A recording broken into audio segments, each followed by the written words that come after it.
テレ東ビズ。今も続く西アフリカニジェールのクーデター。イギリスフィナンシャルタイムズのアフリカ編集長に現状を聞きました。 This coup are serious damage for Western powers in Africa.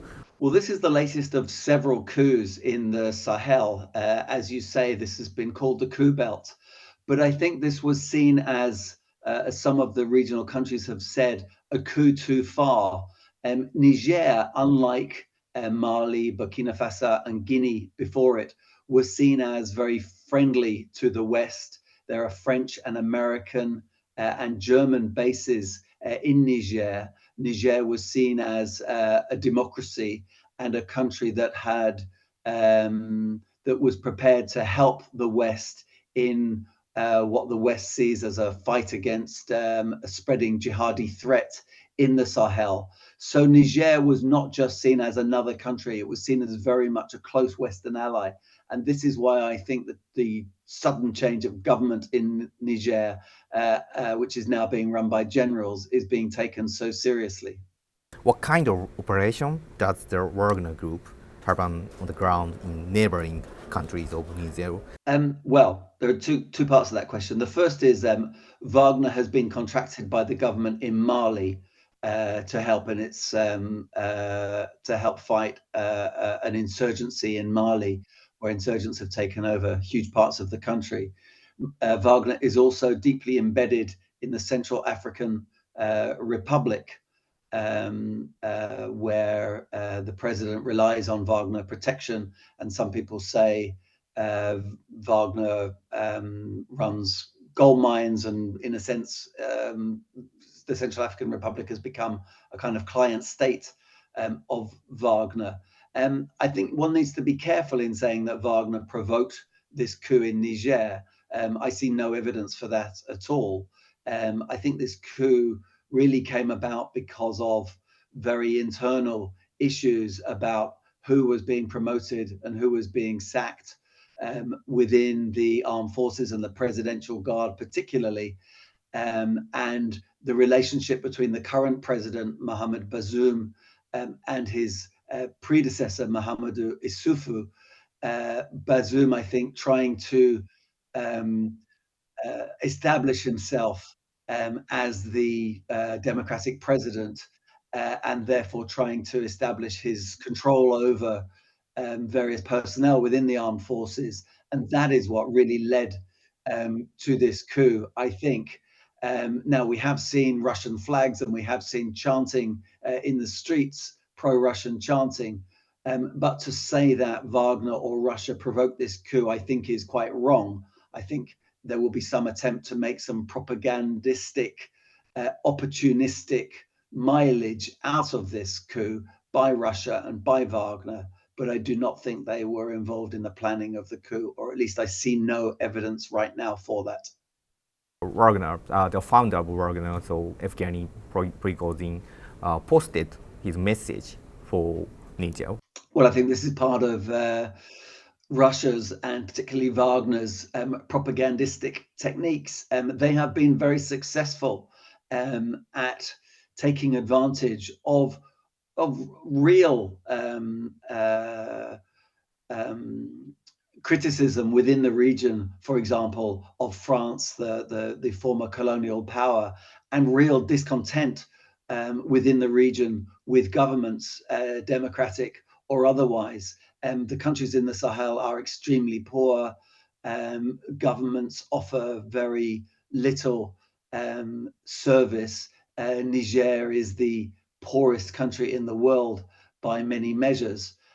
So I think Wagner has been very skillful at exploiting these factors, and has used the propaganda arm of Wagner, or at least companies that are linked to Wagner, to ride on the back of this popular discontent with the situation, with the former colonial power, and with their own lives, to skew that towards a pro-Russian message. But I think one has to be very careful about the real propensity for people in the region to be pro-Russian. What I think they are is anti-France and often anti their own governments. I mean, France is the is the Western power that many of these countries have had most dealings with. I mean, there is a tendency, I think, to treat the West as all the same. So France and Germany and Britain and America,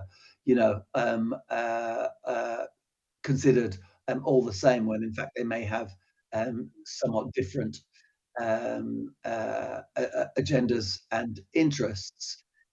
Neither would I see the population in Niger, or indeed in Mali or Burkina Faso or anywhere else, as homogeneous. There are many different opinions. There are some people in Niger who have welcomed democracy, who have welcomed Bazoum, and indeed who maybe even have welcomed France, which has helped fight the jihadist threat, which is spilling over the borders from Mali and Burkina Faso, and to some extent from Nigeria. So this is not a monolithic population. These are people with different ideas. But yes, there is a strong undertow of anti-colonial feeling, a tendency to blame the former colonial power on all the current problems. And these things can become quite easily conflated. In this difficult situation, so could Western powers, of course including France, act to reverse this coup? So how likely or unlikely? I think very unlikely.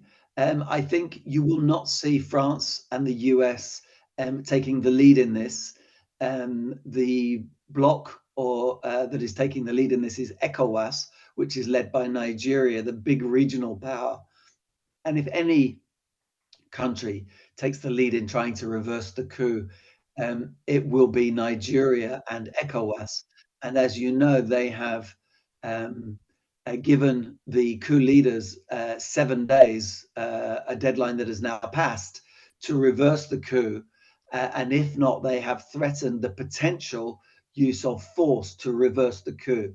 Now, this is very complicated for Nigeria. It is very complicated for the other democracies in the region to be invading another country with all that goes along with that.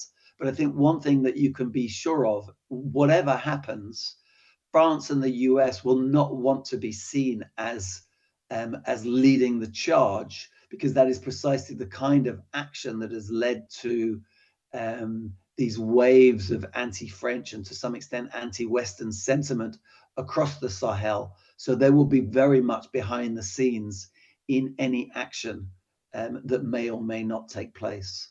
Visit by of the Victoria Nuland in Niger. So, and then she described this meeting. So it is very hard. Well, the fact that the Americans sent their Deputy Secretary of State to Niger, I think, shows how seriously they're taking this.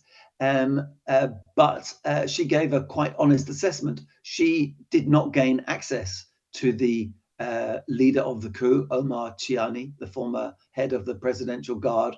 She was not allowed to meet Mohamed Bazoum, the elected president, who is effectively in detention under house arrest.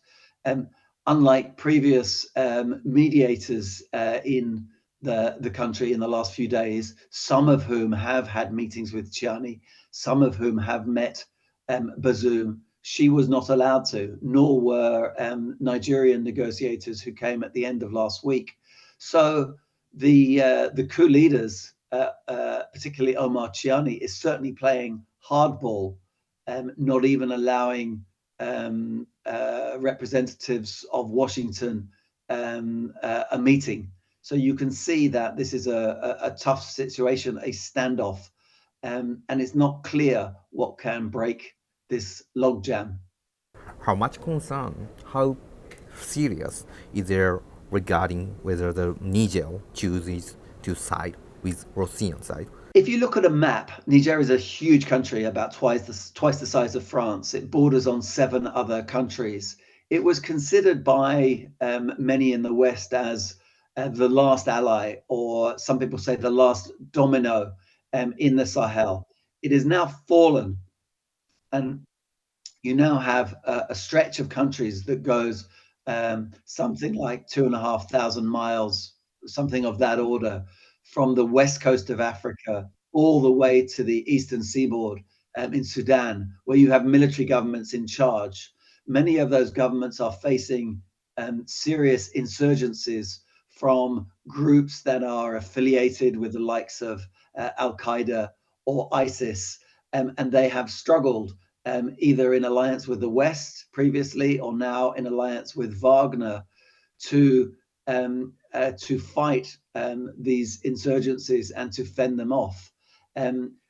Niger was the exception, but Niger could now follow those other countries in potentially inviting Wagner. We have no indication that they're going to do yet, but in potentially inviting Wagner, and certainly in having less firepower, less help from America, less help from France in pushing back insurgents. If they can't push those back, then Niger itself could see more insurgent activity.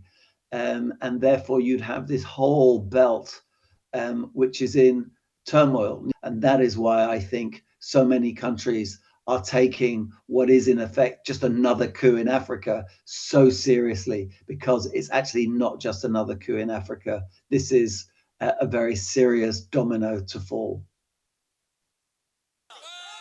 遠いアフリカの出来事にも思えますが、日本への影響はあるのでしょうか。豊島キャスターがアフリカ情勢に詳しいジェトロナイロビ事務所長に今後の見通しも含めて話を聞きました。今最新の状況、ニジェールどうなっているか教えていただけますか。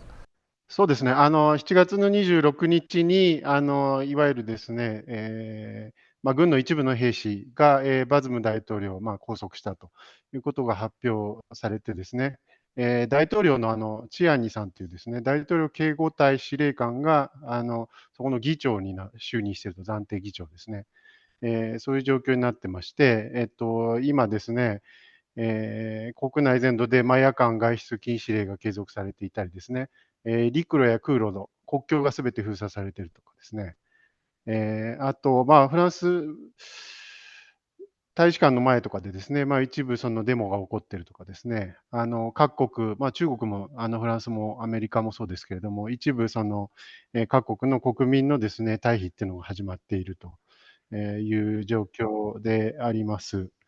で、はい、今の状況を打破しようとですね、西アフリカの15カ国が加盟しているですね、経済共同体のエコワスを中心にですね、その拘束したバズム大統領の解放とですね、即座の復位っていうのを訴え入れているという状況なんですけれども、その交渉っていうのは進んでいません。で、まさにですね、アメリカのヌーランド国務次官がですね、8月7日にニジェール訪問してですね、軍事政権と会談をしたわけなんですけれども、結果としては交渉は進んでいないと理解しています。なるほど。そして日本なんですけれども、今回のクーデター起きて、日本への影響についてはどのようにご覧になっているでしょう。輸出はストップしてしまうんじゃないかと、思いますし、フランス人が退避を始めるとですね、そこの